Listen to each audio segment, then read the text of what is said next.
Nosotros de vuelta con mucho más de Primera Página. Se incorpora a la transmisión y le vamos a dar la bienvenida al doctor Antonio Molina. Él es abogado del Comité de Grupo de Víctimas del 11 de abril de 2002, representante legal de la Asociación Nacional de Víctimas del Golpe de Estado de abril del año 2002. Señor doctor Molina, buenos días, gracias por estar con nosotros en Primera Página, bienvenido. Buenos días. Fíjense que mañana se cumplen 13 años del golpe de Estado del 11 de abril del año 2002 y nos gustaría hacer un balance acerca de, la posición de las víctimas, que ha venido pasando con algunas exigencias y reclamos que han hecho. Pero antes de entrar en esa materia, me gustaría su opinión respecto de algo que está acaparando la atención, no solo en Venezuela, sino en el mundo entero, y es esta Cumbre de las Américas, sobre todo porque ha habido una nutrida participación y pronunciamiento respecto de los derechos civiles, la situación de los derechos humanos en Venezuela, tanto por parte de grupos organizados de la sociedad civil como también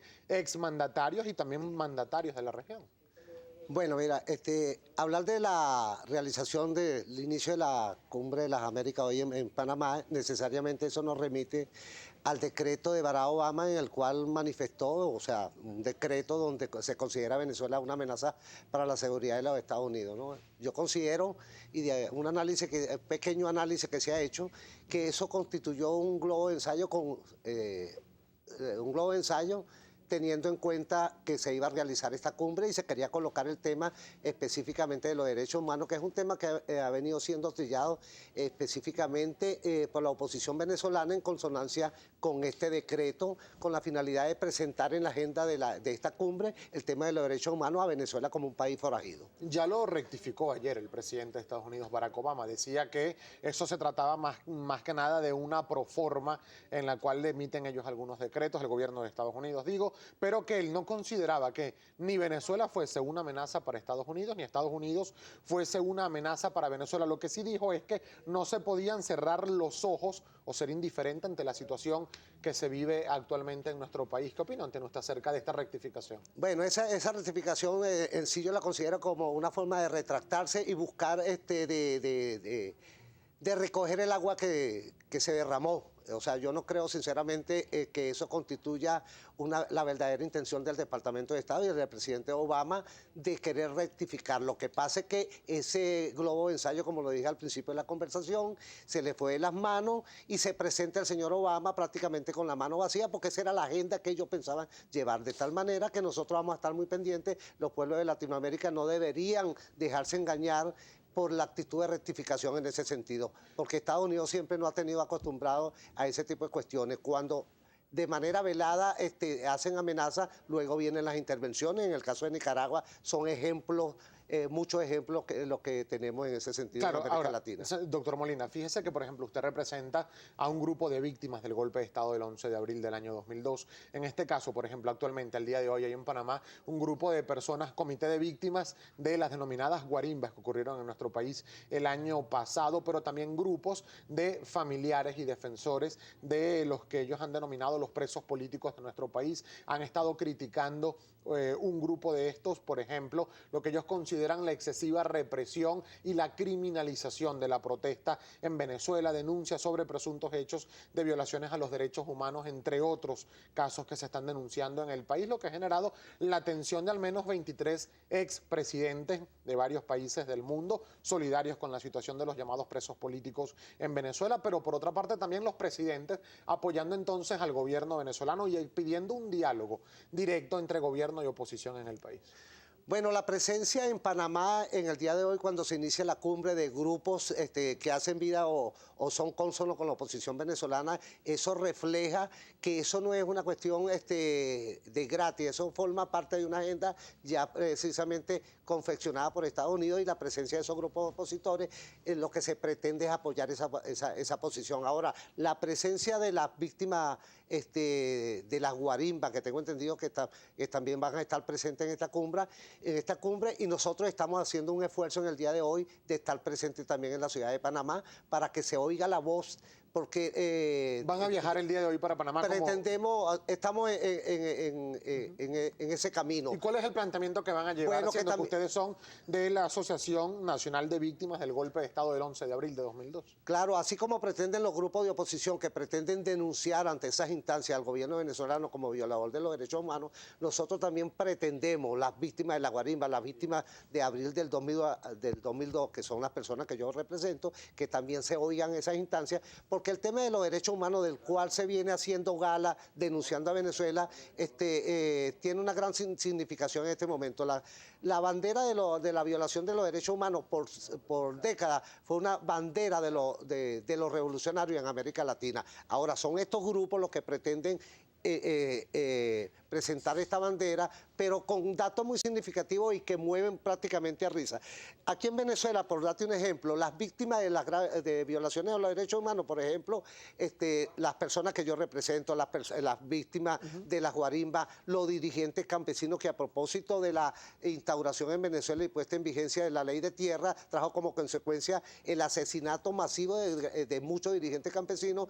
Esa cuestión sería bueno que en esas cumbres se oyera la voz de esos familiares para que se sepa que en Venezuela, si hay víctimas de hechos concretos, precisamente no son de esos sectores, sino son sectores afectos al proceso revolucionario. Le hago una pregunta, doctor Molina. ¿Cree usted que actualmente se violan los derechos humanos en Venezuela? Por ejemplo, ¿hubo víctimas de los golpes de Estado, las intentonas golpistas del 4 de febrero del 92, del 27 de noviembre? Porque también hubo víctimas en esas intentonas golpistas. Claro, y las personas que pudieron haber resultado comprometidas fueron encarceladas. Ahora, que se diga que en Venezuela en estos momentos hay violaciones a los derechos humanos, eso se consideran casos muy específicos, casos esporádicos y que no constituyen una política de Estado como política de exterminio de la disidencia política, como si era en época pasada, por lo menos, por ejemplo, en los gobiernos de Acción Democrática y COPEI, donde se instauró toda una política de exterminio de la disidencia política,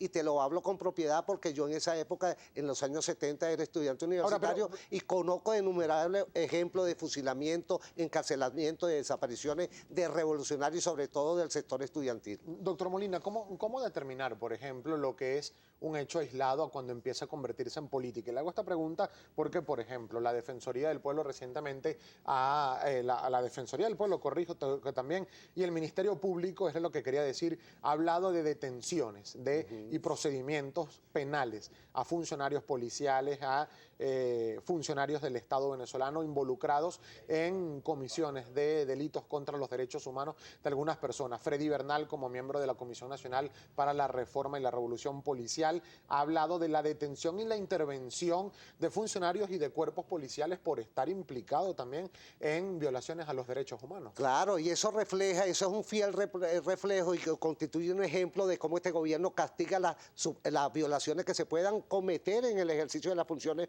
públicas por los funcionarios del Estado. Cuestión que, como te dije, y en eso reitero, no sucedía en la época pasada, donde aquí se asesinó a numerosos estudiantes en la época de los gobiernos de Acción Democrática y COPEI, y nadie fue encarcelado por una situación. Cuestión que sí sucede en este momento, que ante cualquier desborde en el ejercicio de la función policial, el gobierno ha dado muestra en ese sentido del castigo de las personas que resulten involucradas, cuestión que no sucedía en época pasada. Al día de hoy, cuando ya mañana, sábado, se cumplen 13 años de aquel golpe de Estado del 11 de abril del año 2002. ¿Qué balance podemos hacer acerca de las actuaciones policiales? Se hicieron juicios, se siguieron juicios a algunas personas, por ejemplo, los implicados o los que formaban parte de la Policía Metropolitana en aquel entonces. Ha habido algunas solicitudes también para medidas humanitarias en torno a varios de ellos. Por ejemplo, ¿cuál es la posición de ustedes? Bueno,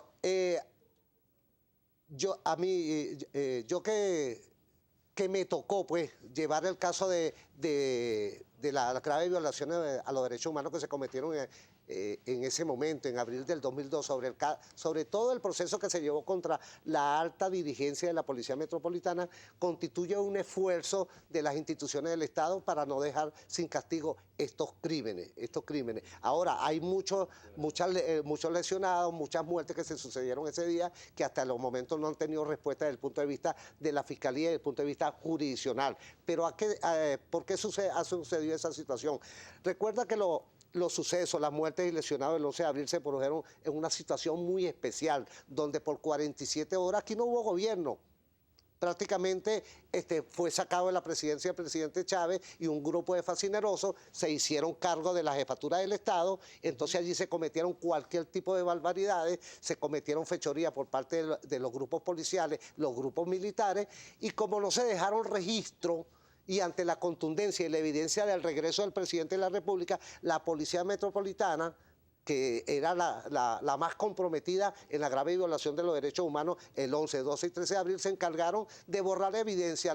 Y existe, por ejemplo, para la posteridad, hay situaciones en las cuales, a mi entender, son crímenes que se van a quedar impunes porque no hay registro de donde las personas resultaron muertas, no hay registro claro, a donde hablando, por ejemplo, ingresaron, en el caso qué de los que hospitales. eran funcionarios de la Policía Metropolitana, doctor Ajá. Molina. Ahora, ¿qué pasa, por ejemplo, con los denominados pistoleros de Puente Llaguno, que también estuvieron en un enfrentamiento armado y fue público con funcionarios de la Policía Metropolitana? Exactamente. A mí me tocó el honor de defender a esta persona, a Peñalver, a Cabricia, a Tencio, a Nicolás Rivera, entre otros. ¿Qué se demostró en ese juicio cuando se creó toda una matriz de opinión mediante la manipulación de un famoso video del Canal 4, que estas personas habían disparado contra una marcha pacífica, lo cual resultó totalmente falso, y en ese juicio que se hizo en la ciudad de Maracay, en un tribunal de Maracay, por el contrario se demostró que el enfrentamiento era contra la Policía Metropolitana y después... Y estas personas resultaron... Claro, pero también hubo accionamiento de armas. Exacto, pero en ese juicio, en esa investigación que siguió a los sucesos de Puente Llaguno, a los sucesos del 11 de abril, se demostró que esas personas, a los mal llamados pistoleros, no hirieron ni dieron muerte a nadie. Porque las muertes y lesionados que ocurrieron en Puente Llaguno precisamente fueron del sector afecto al sector revolucionario. Hay sectores que hablan, doctor Molina, acerca de cuando se recuerdan los sucesos del 11 de abril del año 2002, más allá de lo político, lo que tuvo que ver con el golpe de Estado, cuando asumió el poder Pedro Carmona Estanga, presidente de la cúpula empresarial de Fede Cámaras, etcétera, etcétera. Es decir, todo lo que ocurrió allí, yéndonos directo a lo que atañe al ciudadano, al venezolano común, hay la percepción de que todavía hay muchos baches en las investigaciones, muchos baches, por ejemplo, en lo que es el conocer realmente lo que ocurrió y lo que pasó. ¿Qué pasó, por ejemplo, con los francotiradores que supuestamente se ubicaron en algunos puntos del centro de Caracas? ¿Dónde están esos francotiradores? ¿Qué ha pasado con esas investigaciones? ¿Qué pasó con la Comisión de la Verdad? Que pues no se presentó realmente un informe conclusivo de lo que pudo haber ocurrido en Venezuela en esa fecha. Bueno, en el caso particular de los francotiradores, que tú me haces la observación, ¿qué pasó con ellos? Mira, en ese juicio que se llevó en Maracay, tanto el juicio de los mal llamados pistoleros, que son revolucionarios,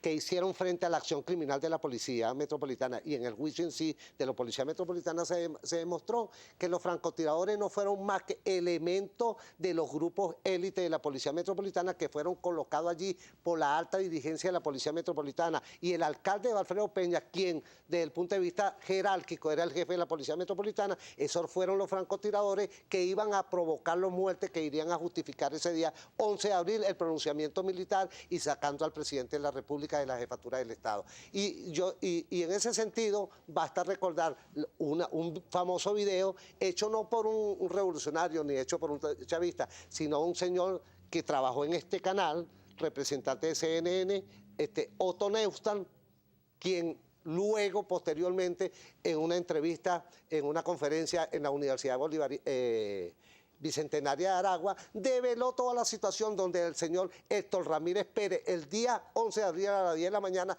ya hablaba en un video de numerosos muertos y heridos cuando la marcha de la oposición ni siquiera pensaba ser desviada hacia el centro de Caracas. Doctor, nos quedan solo 30 segundos para despedir y lamentablemente finalizar la entrevista, pero al día de hoy, 13 años después, ¿cree usted que se ha hecho justicia o cree que por el contrario todavía hay mucho que no se conoce y falta por conocer y realmente aplicar justicia respecto de este golpe de Estado del 11 de abril? Claro que se ha hecho justicia en muchos casos específicos de las personas que yo represento. En el caso de los camaradas que dispararon en Puente Llaguno, porque en mi entender y en mi criterio también fueron víctimas de la acción criminal que ese día no tenía otro propósito que acabar con el gobierno legítimamente constituido. Si acuden a usted comités o grupos de víctimas de otros otros intentonas golpistas, como por ejemplo 4 de febrero, 27 de noviembre, o víctimas, por ejemplo, de presuntas violaciones a los derechos humanos a través de la inseguridad en el país. ¿Estaría usted también dispuesto Claro, a defenderla? las puertas de Asoví siempre han estado abiertas porque nosotros no entendemos que las violaciones de los derechos humanos son una parte específica del sector revolucionario. Pueden existir y de hecho han existido violaciones de los derechos humanos a personas que no comulgan con nuestras ideas y a las cuales este gobierno y las instituciones del Estado periódicamente le han venido dando respuesta en ese sentido. Doctor Molina, agradecido que haya tenido la gentileza para compartir estos minutos con nosotros. El doctor Antonio Molina, él es abogado e integrante además de la Asociación Nacional de Víctimas del Golpe de Estado del 11 de abril del año 2002. 7:16 minutos de la mañana, pausa comercial. No se aparten porque al regreso hay mucho más de Primera Página.